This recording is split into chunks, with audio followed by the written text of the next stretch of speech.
Hello दोस्तों, स्वागत करता हूं आपका नौकरी स्टेशन पर। और आज हम करने वाले हैं मैथ्स का प्रैक्टिस सेट 1। तो आज हम प्रत्येक क्वेश्चन का पहले मैं आपको कॉन्सेप्ट बताऊंगा, फिर मैं आपको उसका सॉल्यूशन बताऊंगा।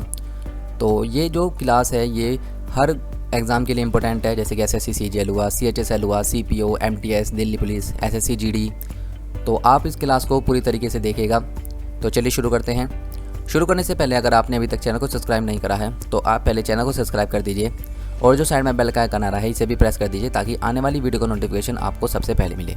तो चलिए शुरू करते हैं। तो यहाँ पर हमारे पास फर्स्ट क्वेश्चन है, 130 डिग्री के संपूरक कोण का पूरक कोण कौन सा होगा। तो पहले मैं इसकी आपको प्रॉपर्टीज़ बता देता हूँ। आप पहले प्रत्येक क्वेश्चन को खुद से सोल्व करके देखना, फिर मैं आपको सोल्यूशन बता दूंगा। तो मैं आपको बता देता हूँ यहाँ संपूरक कोण की प्रॉपर्टीज़। तो संपूरक कोण जो होता है, जिन दो कोणों का योग 180 डिग्री होता है वो संपूरक कोण होता है, और जिन दो कोणों का योग 90 डिग्री होता है उसे पूरक कोण कहते हैं। तो इसने कहा है हमें कि 130 के संपूरक कोण का पूरक कोण क्या होगा। तो सबसे पहले हम 130 डिग्री के संपूरक कोण निकाल लेते हैं। तो अगर हम इसे 180 में से माइनस कर दें तो हमारे पास संपूरक कोण निकल जाएगा। अब इस 50 का हमें पूरक कोण पूछ रखा है, तो अगर हम इसे 90 में से माइनस करें तो हमारे पास 40 डिग्री आ जाता है, जो कि हमारा आंसर है। तो आपने इस प्रकार देखा कि जिन दो कोणों का योग 180 डिग्री होता है उसे संपूरक कोण कहते हैं, और जिन दो कोणों का योग 90 डिग्री होता है उसे पूरक कोण कहते हैं। ठीक है, चलिए नेक्स्ट क्वेश्चन की बात करते हैं। नेक्स्ट क्वेश्चन है हमारे पास, किसी वस्तु का अंकित मूल्य लागत मूल्य से 20% अधिक है। अंकित मूल्य पर 15% छूट दी गई, इस प्रकार विक्रय मूल्य में विक्रेता को क्या मिलता है। तो जो लागत मूल्य है हमारे पास ये होता है सीपी। ठीक है, तो हम इसे मान लेते हैं कि हमारे पास जो लागत मूल्य है वो 100 रुपये है। अब इसने कहा है कि अंकित मूल्य लागत मूल्य से 20% अधिक करा, यानी कि 20% 100 का, तो 120 आ गया हमारे पास।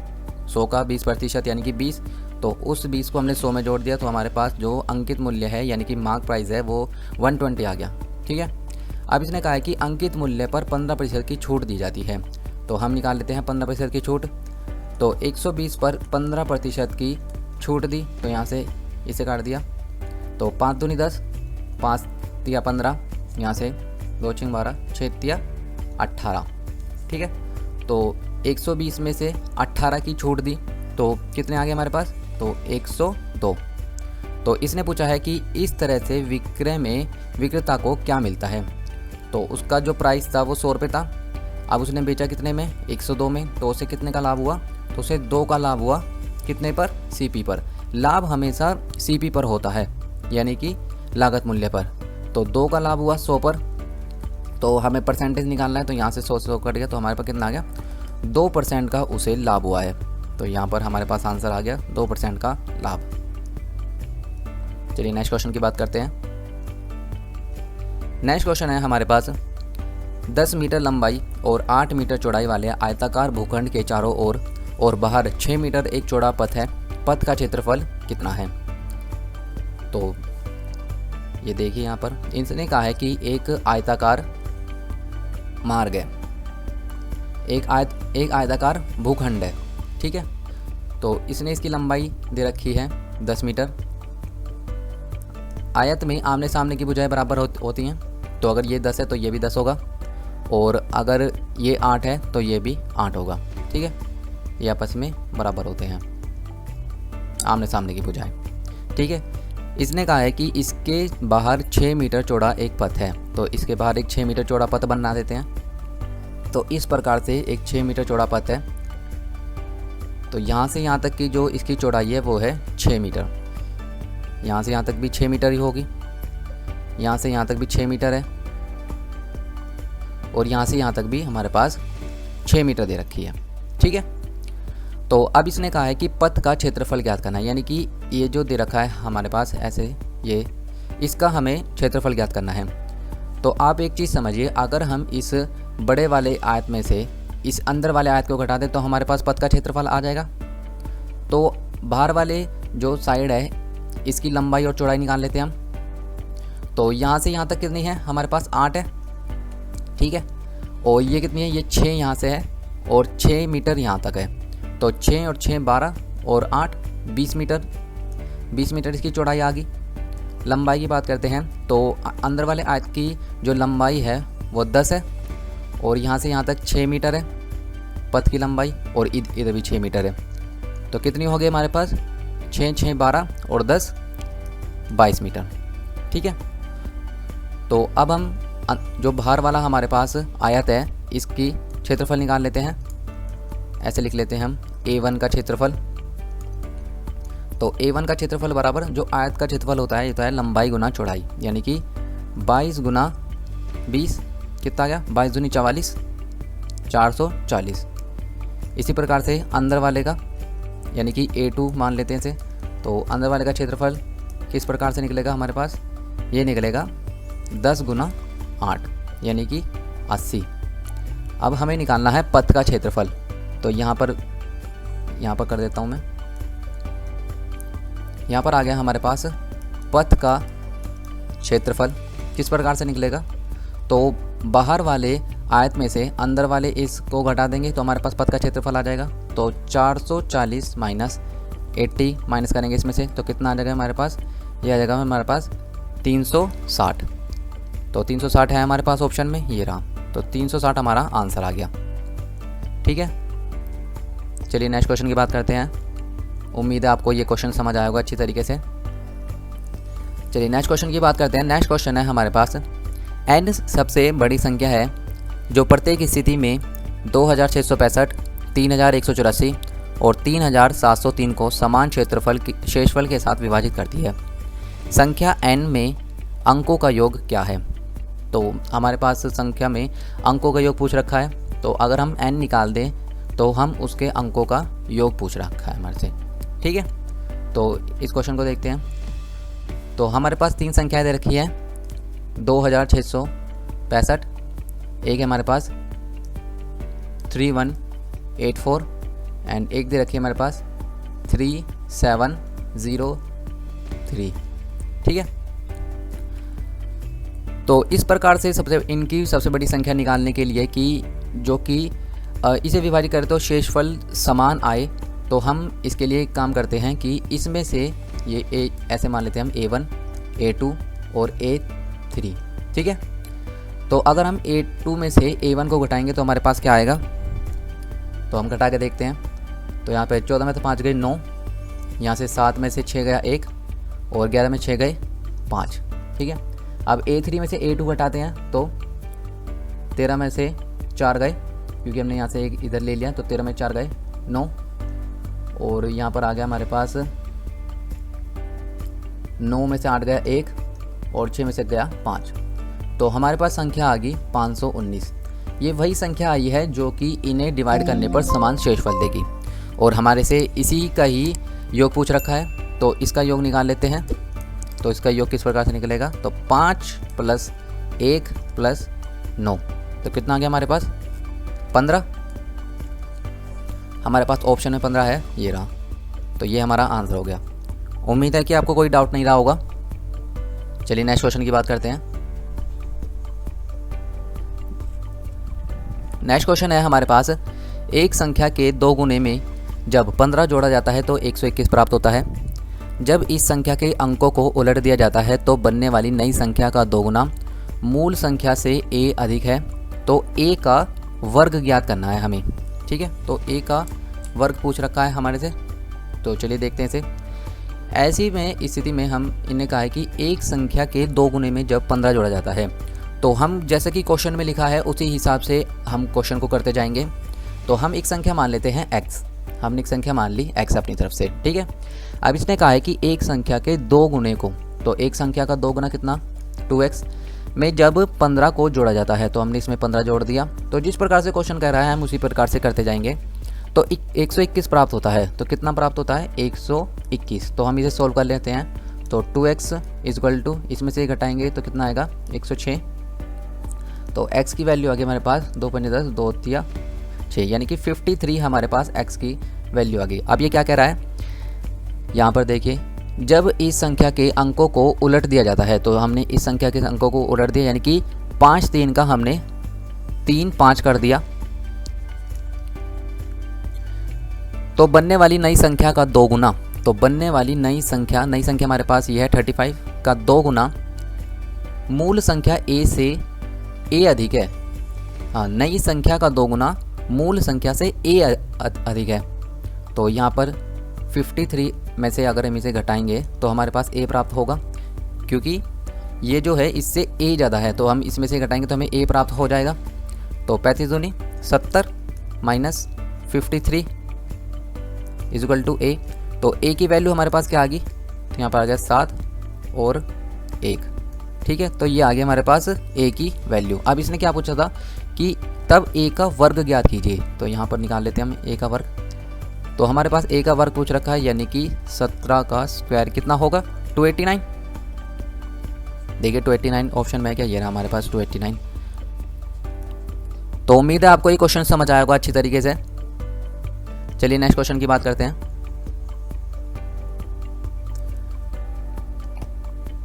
तो नेक्स्ट क्वेश्चन है हमारे पास, एक दुकानदार अपने माल को क्रय मूल्य से 20% अधिक मूल्य पर अंकित करता है, प्रत्येक वस्तु पर 10% की छूट देता है, तो उसका लाभ प्रतिशत क्या कीजिए। जैसा कि हमने ऊपर करा सेम क्वेश्चन इसी प्रकार का है, तो चलिए बता देता हूं मैं आपको। तो क्रय मूल्य हम मान लेते हैं 100, इसने अंकित मूल्य जो करा है वो 20% अधिक करा है, तो 100 का 20% 20, तो यानी कि इसमें अगर हम 20 प्लस कर देंगे तो हमारे पास कितना आ जाएगा 120। अब इसने प्रत्येक वस्तु पर 10% छूट दी है, तो जो छूट दी जाती है वो दी जाती है अंकित मूल्य पर। तो 120 का 10% 12, मैं आपको करके दिखा देता हूँ यहाँ से।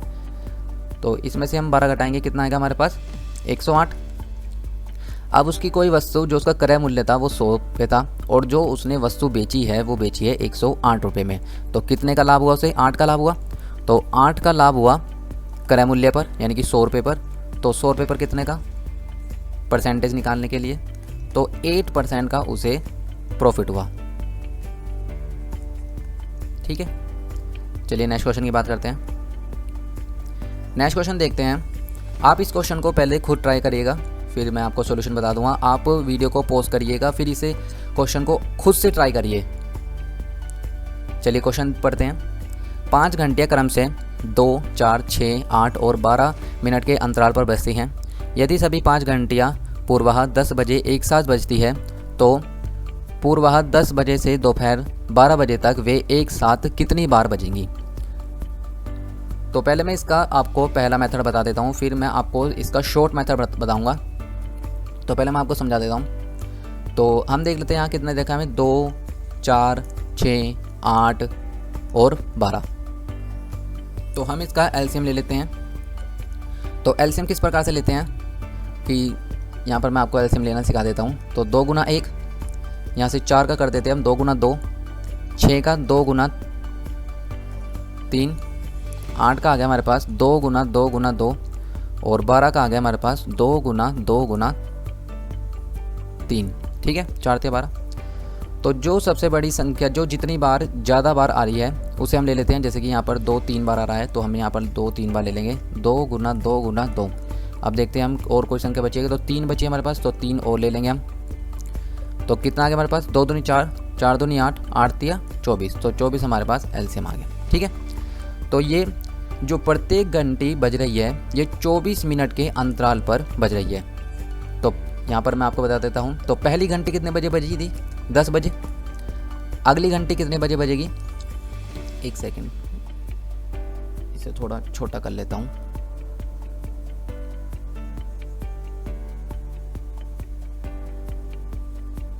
फिर हमारा क्वेश्चन नीचे तक आ जाएगा ये। तो पहली घंटी जो हमारे पास बजी, ये बजी थी 10 बजे। ठीक है, तो अगली घंटी कितने बजे बजेगी, तो 10 बज के और 24 मिनट बाद बजेगी, यानी कि 10:24 पर बजेगी। फिर अगली इसके 24 मिनट बाद बजेगी, यानी कि 24 इसमें जोड़ देंगे, यानी कि अगली घंटी बजेगी हमारी 10:48 पर। फिर इसके बाद जो अगली घंटी बजेगी वो 24 मिनट बाद बजेगी, यानी कि 72। तो यहाँ कितना आ जाएगा, 11:12 पर हमारी अगली घंटी बजेगी। इसी प्रकार से अगली घंटी कब बजेगी, अगले 24 मिनट बाद बजेगी। तो कितना आ गया हमारे पास, तो ये आ गया हमारे पास, और एक सेकंड यहाँ पर हम इसमें 24 जोड़ते जाएंगे। इसमें 24 जोड़ा, फिर इसमें 24 जोड़ा, फिर इसमें 24 जोड़ेंगे, तो कितना आ गया हमारे पास 96। तो कितना आ गया 11:36। तो अगली घंटी 24 मिनट बाद बजेगी, तो कितने बजे 12 बजे। तो हम देखते हैं कि 10 बजे से और 12 बजे तक कितनी बार बजी, तो 1 2 3 4 5 और 6। पहली 10 बजे बजी, फिर 10:24 पर बजी, फिर 10:48 पर एक साथ बजी, फिर 11:12 पर एक साथ बजी, फिर 11:36 पर एक साथ बजी, फिर 12 बजे एक साथ बजी। तो इस प्रकार से जो हमारे पास टोटल बजी हैं एक साथ, ये बजी हैं 6। तो देखिए 6 ऑप्शन में है क्या, तो ये रहा 6। तो इस प्रकार से इसका लॉन्ग मेथड इस प्रकार से होना था। तो उम्मीद है आपको ये समझ आया होगा। तो अब मैं आपको इसका शॉर्ट मेथड बता देता हूँ, एक सेकेंड।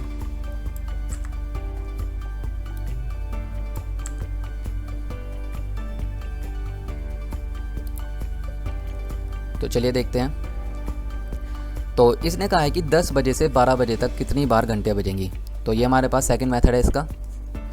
तो यहाँ से देख लेते हैं हम कि 10 बजे से और 12 बजे तक हमारे पास कितनी मिनट हैं, क्योंकि हमने इसका एलसीएम निकाल लिया था कि प्रत्येक जो घंटी है वो 24 मिनट बाद बज रही थी। तो 10 से 12 के बीच कितने मिनट होती हैं, तो 120 मिनट हो गई कि 2 घंटे, ठीक है। तो अगर एक बारी में 24 मिनट बाद बज रही है तो 120 मिनट में कितनी बार बजेगी। तो अगर हम 120 को 24 से भाग कर दें तो हमारे पास इसकी संख्या आ जाएगी। तो यहाँ से 12 कम 12, 12 दूनी 24 और 2 पंजे 10, और 1 घंटी 10 बजे बजी थी, तो उसे जोड़ देते हैं। तो हमारे पास जो टोटल घंटियाँ बजी है एक साथ, ये बजी है 6, ठीक है। तो उम्मीद है आपको ये क्वेश्चन समझ आया होगा।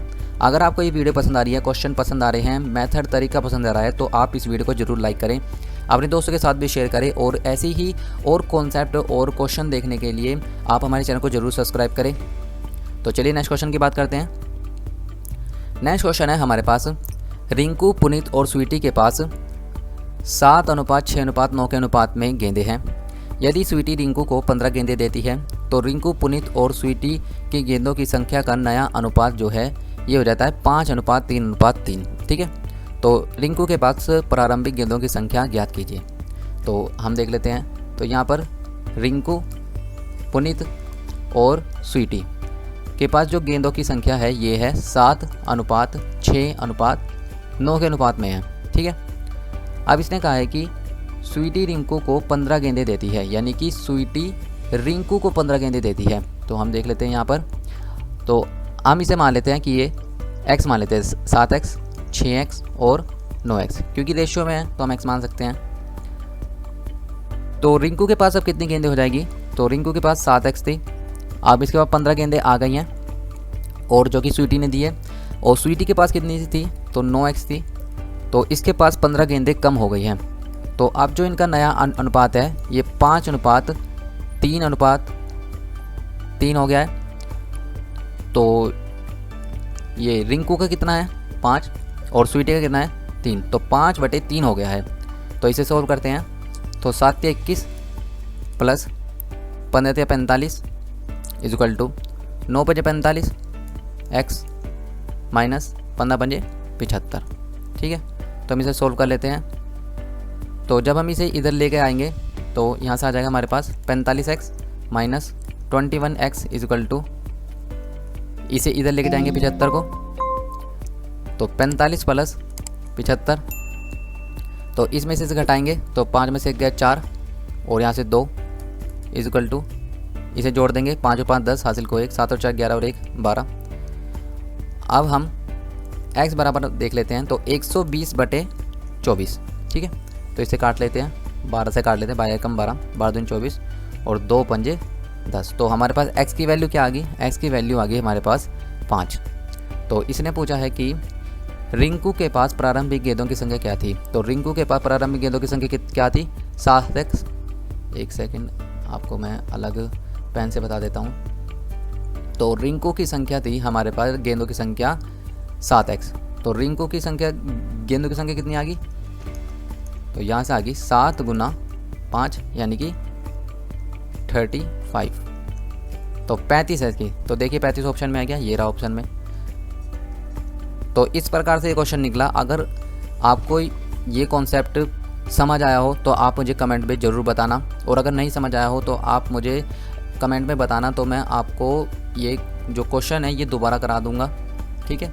तो चलिए नेक्स्ट क्वेश्चन की बात करते हैं। नेक्स्ट क्वेश्चन दे रखा है हमारे पास, एक नोटबुक का मूल्य एक पेन के मूल्य का 80% है। 5 नोटबुक और 8 पेन का मूल्य 13 पेन और 2 नोटबुक के मूल्य के 2 नोट के मूल्य से 6 अधिक है। तो 3 पेन और 4 नोटबुक का मूल्य क्या है। तो आप पहले वीडियो को पॉज करके इसे खुद करके देखिए, फिर इसके बाद सॉल्यूशन देखिएगा। तो चलिए हम शुरू करते हैं। इसने कहा है कि एक नोटबुक का मूल्य एक पेन के मूल्य से 80% अधिक है। तो नोटबुक का मूल्य और पेन का मूल्य, तो एक नोटबुक का मूल्य पेन के मूल्य से 80% अधिक है। तो अगर हम पेन का मूल्य 100 रुपये मान लेते हैं तो नोटबुक का मूल्य 80% अधिक है, यानी कि 180, ठीक है। तो हम इसे रेशो में बांट लेते हैं यहाँ पर। तो 2 नीम 18 और 2 पंजे 10, तो 9:5 के अनुपात में आ गया। अब इसने कहा है कि 5 नोटबुक और 8 पेन का मूल्य 13 पेन और 2 नोटबुक के मूल्य से 6 अधिक है। तो यहाँ पर देख लेते हैं हम। इसने कहा है कि 5 नोटबुक और 8 पेन का मूल्य जो है ये 13 पेन और 2 नोटबुक के मूल्य से 6 अधिक है। तो अगर हम इसमें से घटा दें तो 6 मिल जाएगा हमें, ठीक है। तो हम इसे x मान लेते हैं, 9x और 5x, ठीक है। तो यहाँ पर हम इनकी वैल्यू रख देते हैं। तो नोटबुक की वैल्यू रखेंगे तो 9 पंजे 45 x प्लस पेन का मूल्य क्या है 5x, तो 8 पंजे 40x माइनस पेन का मूल्य क्या है, तो 13 पंजे 65x प्लस 9 दूनी 18x इक्वल टू 6। तो यहाँ से जोड़ लेते हैं हम, यहाँ 5 8 माइनस 8 5 13 का 3 हासिल को 1 6 7 और 1 8x इक्वल टू 6। तो यहाँ से आ गया हमारे पास 2x इक्वल टू 6। तो x की वैल्यू आ गई हमारे पास 3, ठीक है। तो x की वैल्यू हमारे पास 3 आ गई। अब इसने क्या पूछा है कि 3 पेन और 4 नोटबुक का कुल मूल्य क्या होगा। तो नोटबुक का मूल्य अब हमारे पास क्या होगा, तो नोटबुक का हमारे पास मूल्य निकल गया है 9 तिया 27 और 5 तिया 15। तो इसने कहा है कि 3 पेन और 4 नोटबुक का मूल्य क्या होगा। तो यहाँ से हम देख लेते हैं। तो 27 तिया, यहाँ पर पेन का मूल्य रख देते हैं 15 तिया 45 और प्लस यहाँ पर 27 की 4 से गुणा करेंगे तो 7 चौक 28 का 8 हासिल को 2 4 दूनी 8 और 2 10। तो 8 और 5 13 का 3 हासिल को 1 5 1। तो 3 पेन और 4 नोटबुक का जो मूल्य आ गया ये हमारे पास आ गया 153। तो ये रहा 153। तो उम्मीद है आपको ये क्वेश्चन समझ में आया होगा। जब आप इन्हें 2-3 बार प्रैक्टिस कर लेंगे तो ये क्वेश्चन बहुत तेज़ी से होंगे। तो चलिए नेक्स्ट क्वेश्चन की बात कर लेते हैं। नेक्स्ट क्वेश्चन है हमारे पास, 24,000 रुपये के मूलधन पर 2 वर्षों के लिए साधारण ब्याज मूलधन का 1/8 भाग है। प्रतिवर्ष साधारण ब्याज की दर कितने प्रतिशत है। तो पहले मैं आपको साधारण ब्याज का फॉर्मूला बता देता हूँ। तो साधारण ब्याज का फॉर्मूला होता है मूलधन यानी कि principal into rate into time upon 100, ठीक है। लेकिन ये फॉर्मूला यहाँ काम नहीं आएगा। मैं इसको आपको सीधे बताऊँगा कि आप इसे डायरेक्ट कैसे कर सकते हैं। तो इसने कहा है कि 24,000 रुपये के मूलधन पर 2 वर्ष के लिए साधारण ब्याज मूलधन का 1/8 भाग है। तो हमारे पास जो साधारण ब्याज दे रखा है यहाँ पर ये 1/8 दे रखा है। तो 24,000 का हम निकाल लेते हैं 1/8, कितना आएगा हमारे पास 3,000। इसने कहा है कि 2 वर्षों के लिए साधारण ब्याज मूलधन का 1/8 भाग है। प्रति वर्ष साधारण ब्याज की दर कितनी होगी। तो ये जो हमारे पास दर है ये 2 वर्ष के लिए है 3,000। तो 1 वर्ष के लिए कितनी होगी 1500। तो 1500 हमारे पास ब्याज आया 1 साल का। तो ये जो 1500 हमारे पास ब्याज आया 1 साल का, ये कितने रुपए पर आया 24,000 पर। और रेट परसेंट निकालने के लिए हम 100 से गुणा करते हैं। तो 2 जीरो से 2 जीरो कट गई, 1 जीरो से 1 जीरो काट दिया हमने। इसे काट लेते हैं हम 3 से, तो 3 अट्ठे 24 और 3 पंजे 15, यहाँ से 2 चौक 8, दोबारा काट लेते हैं 25। तो यहाँ से आ गया हमारे पास 4 छिंग 24 सही 1/4 जो कि बराबर होता है 6.25% के। तो ये हमारे पास आंसर आ गया। तो ये रहा ऑप्शन में। ठीक है, तो उम्मीद है आपको ये तरीका पसंद आया होगा। मैं एक बार और समझा देता हूँ आपको। सबसे पहले हमने यहाँ पर इन्हें कहा है कि जो साधारण ब्याज है वो मूलधन का 1/8 भाग है। तो 1/8 भाग निकाल लिया हमने, 3000 आ गया। ये 3000 2 वर्ष का साधारण ब्याज है, तो 1 वर्ष का साधारण ब्याज कितना होगा 1500। जो हमारे पास 1500 हमें ब्याज मिला वो 1 वर्ष का मिला कितने पर, 24,000 रुपये पर। और हमें परसेंट निकालनी थी तो 100 रुपये पर निकाल ली हमने। तो कितना आ गया हमारे पास 6.25। चलिए नेक्स्ट क्वेश्चन की बात कर लेते हैं। नेक्स्ट क्वेश्चन है हमारे पास, जब ब्याज अर्धवार्षिक रूप से संयोजित किया जाता है तो 1 वर्ष के लिए 16% वार्षिक ब्याज की दर से 22,500 रुपये की राशि पर चक्रवर्ती ब्याज कितना होगा। ठीक है, तो यहाँ पर कहा रखा है कि ब्याज अर्धवार्षिक रूप से संयोजित हो रहा है। तो पहले मैं आपको अर्धवार्षिक रूप से संयोजित करना सिखाता हूँ कि जो 16% हमारे पास ब्याज की दर है वो कितने की है, वो 12 महीने की है, यानी कि 1 वर्ष की है। क्योंकि इसने कहा है कि 16% वार्षिक यानी कि 1 वर्ष की रेट है और हमें निकालनी कितनी है अर्धवार्षिक। तो यहाँ से निकाल लेते हैं हम अर्धवार्षिक। तो 6 महीने की निकालनी है, तो 6 दूनी 12 और 2 अट्ठे 16, यानी कि हमारे पास रेट परसेंट कितनी है 8% हमारे पास रेट है। और समय कितना हो गया हमारे पास, तो 1 वर्ष को 2 हिस्सों में बांट लेते हैं। तो 6 महीने करके हमारे पास 2 यूनिट यानी कि 2 वर्ष आप इसे मान सकते हैं। ऐसे 2 यूनिट 6 महीने करके हमारे पास टाइम आ गया। ठीक है, अब इसने कहा है कि 22,500 की राशि पर चक्रवर्ती ब्याज क्या होगा। तो पहले मैं आपको चक्रवर्ती ब्याज का फॉर्मूला बता देता हूँ। तो चक्रवर्ती ब्याज का फॉर्मूला होता है CI बोलते हैं इसे इंग्लिश में, कंपाउंड इंटरेस्ट। तो ये होता है अमाउंट माइनस प्रिंसिपल। तो जितना अमाउंट आया माइनस प्रिंसिपल, अगर उसमें से हम घटाएंगे तो हमारे पास कंपाउंड इंटरेस्ट आ जाएगा। तो हमें पहले अमाउंट निकालना होगा। तो देखते हैं यहाँ पर हमारे पास दे रखा है 8% रेट दे रखी है। तो हम 8% रेट को किस प्रकार से लिख सकते हैं, तो 8/100, तो 4 दूनी 8 और यहाँ पर आ गया हमारे पास 25। तो हमारे पास जो पहले साल वो हुई है राशि हुई है, यानी कि अमाउंट जो हमारे पास हुआ है ये हुआ है 25 से 27, क्योंकि हमें 2 यूनिट ब्याज मिला है। तो 25 से 27 हो गया।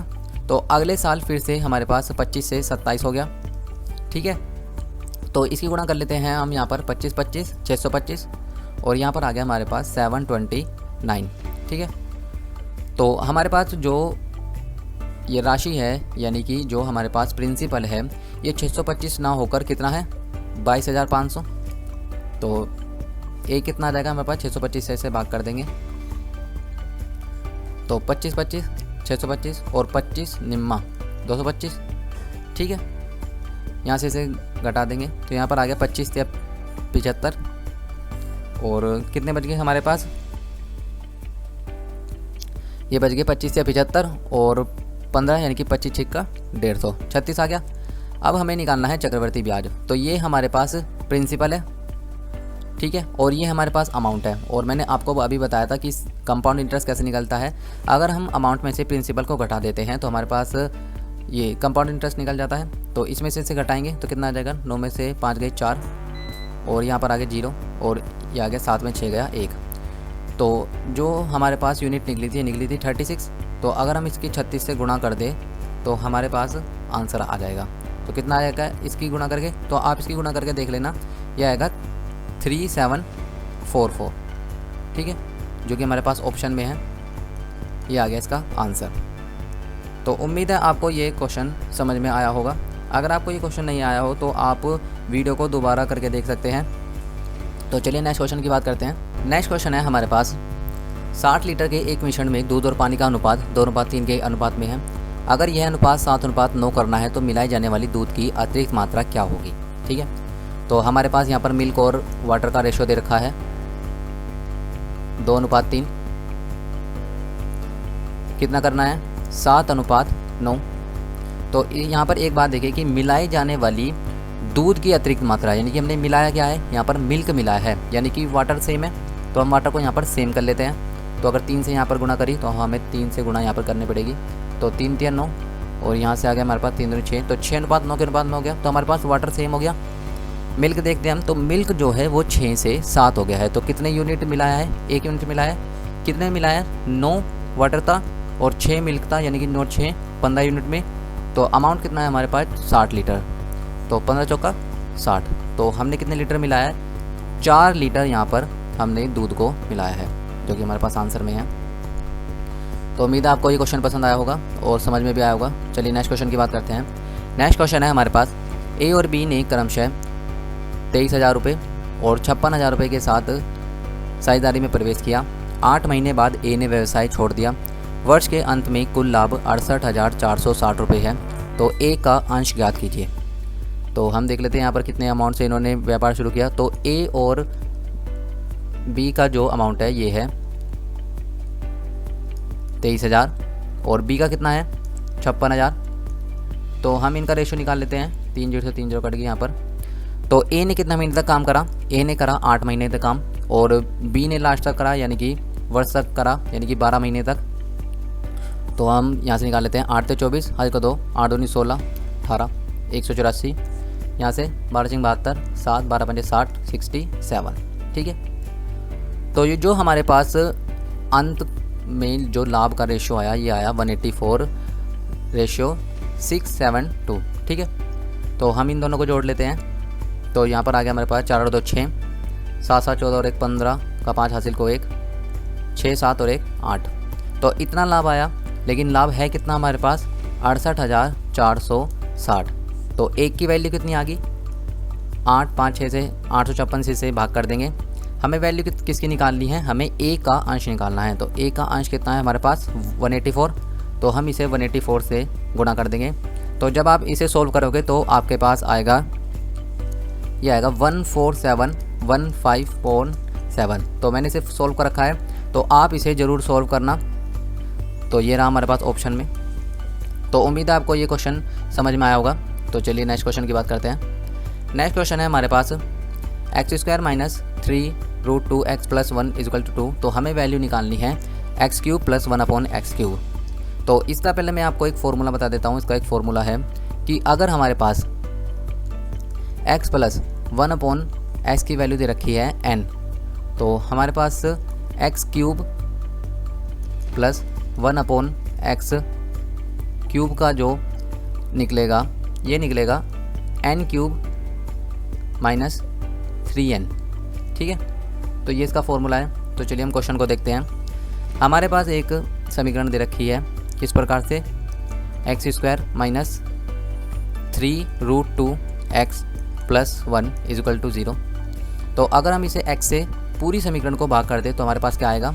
x - 3√2 + 1/x, और यहाँ तो 0 ही हो जाएगा। तो अब हम इसे 3√2 को इधर ले जाते हैं, तो ये आ जाएगा हमारे पास x + 1/x = 3√2। तो आप देख सकते हैं कि इसी फॉर्म में हमारे पास ये डिजिट आ गई है, x + 1/x = 3√2। तो हमें निकालना है x³ + 1/x³ का मान। तो निकाल लेते हैं। यहाँ पर मैंने आपको बताया था फॉर्मूला कि n³ - 3n होता है। तो इसका क्यूब कर लेते हैं। कितना आएगा? 3 3 होते 27, यहाँ से 27 × 2√2 और -9√2। ठीक है। इसकी से गुणा कर लेते हैं। तो 7 दूनी 14, हासिल को 1, 2 दूनी 4 और 1 5, 54√2 - 9√2। 54√2 में से 9√2 घटाएंगे तो कितना आएगा हमारे पास? 45√2। तो यही हमारे पास आंसर है। देखिए ऑप्शन में है क्या, ये रहा 45√2 हमारे पास आंसर आ गया। तो उम्मीद है आपको ये फॉर्मूला और ये क्वेश्चन पसंद आया होगा। तो चलिए नेक्स्ट क्वेश्चन की बात करते हैं। नेक्स्ट क्वेश्चन है हमारे पास, 54 किलोमीटर प्रति घंटे की गति से चलने वाली एक ट्रेन इसकी लंबाई से 2 गुने प्लेटफॉर्म को पूर्ण रूप से 40 सेकंड में पार करती है। तो 250 मीटर लंबाई वाले एक पुल को कितने समय में पार करेगी? तो पहले हमें ट्रेन की जो है लंबाई निकालनी पड़ेगी, तभी क्वेश्चन निकलेगा। तो हम देख लेते हैं यहाँ पर ट्रेन की और प्लेटफॉर्म की हमें दे रखी है लंबाई कि एक ट्रेन इसकी लंबाई से दुगने प्लेटफॉर्म, यानी कि अगर हम ट्रेन की लंबाई x ले लेते हैं तो प्लेटफॉर्म की लंबाई कितनी हो जाएगी? 2x। जो हमारे पास दूरी का फॉर्मूला होता है ये होता है दूरी बराबर चाल गुना समय। ठीक है,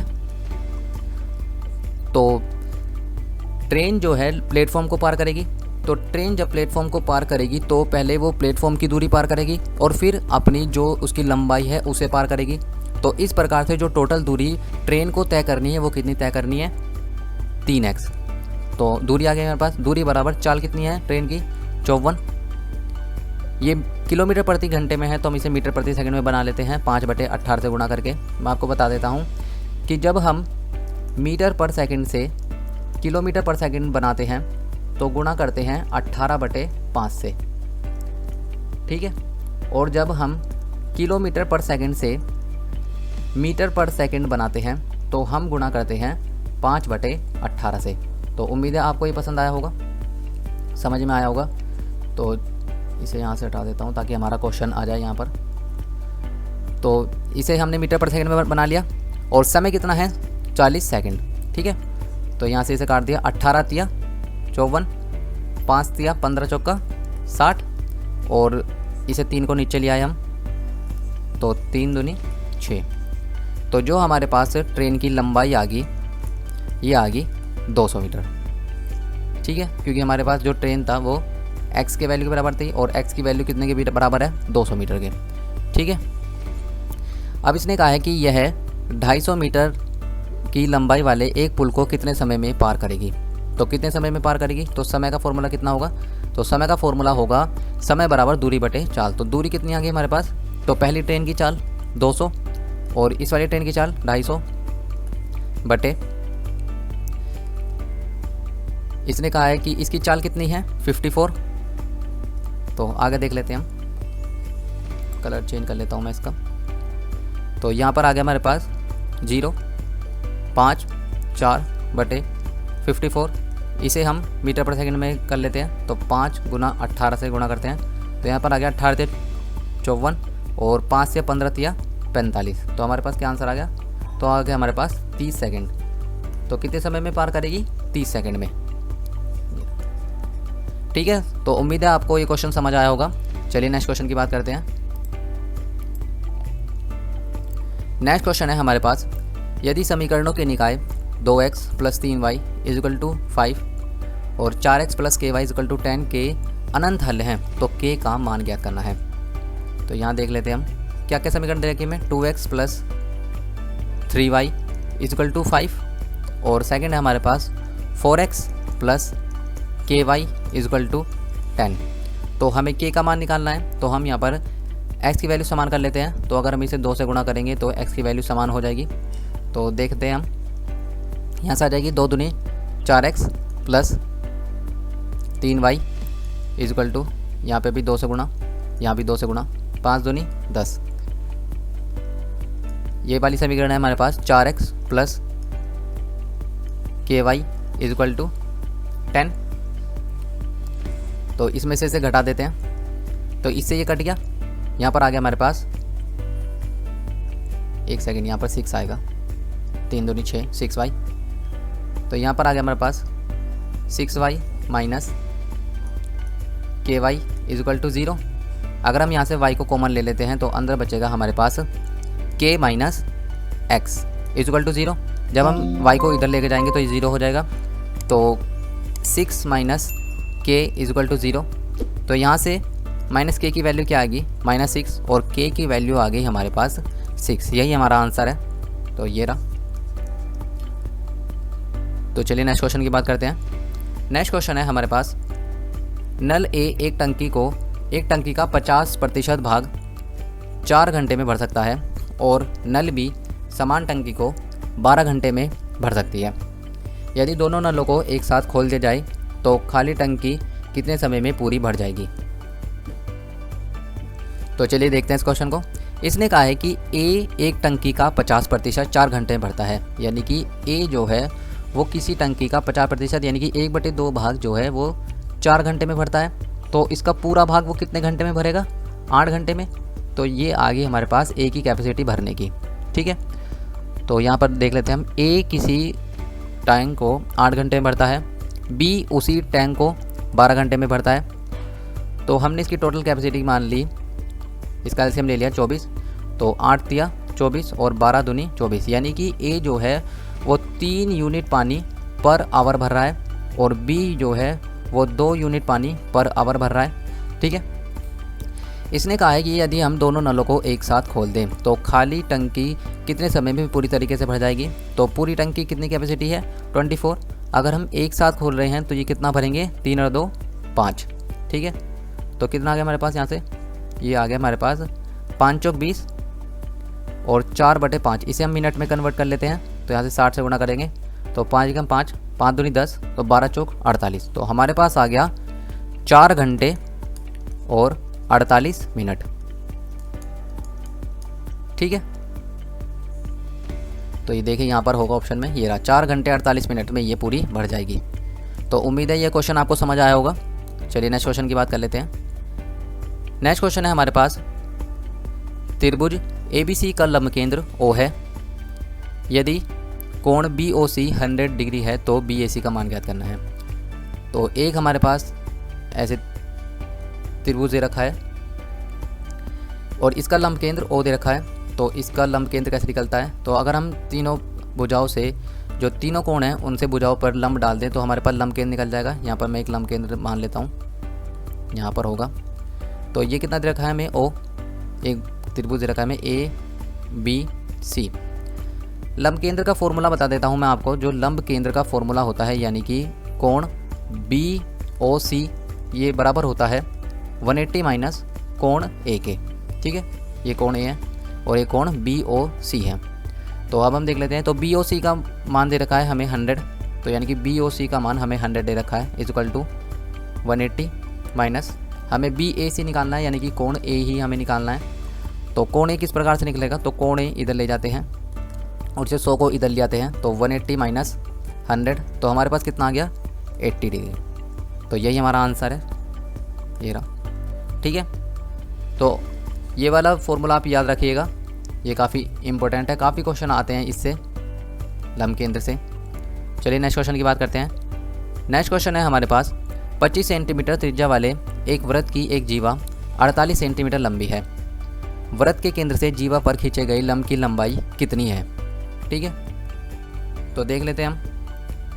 एक हमें वृत्त दे रखा है, इसमें 25 सेंटीमीटर त्रिज्या के एक वृत्त पर एक जीवा 48 सेंटीमीटर लंबी है। तो एक जीवा यहाँ पर मान लेते हैं हम, ये 48 सेंटीमीटर लंबी है।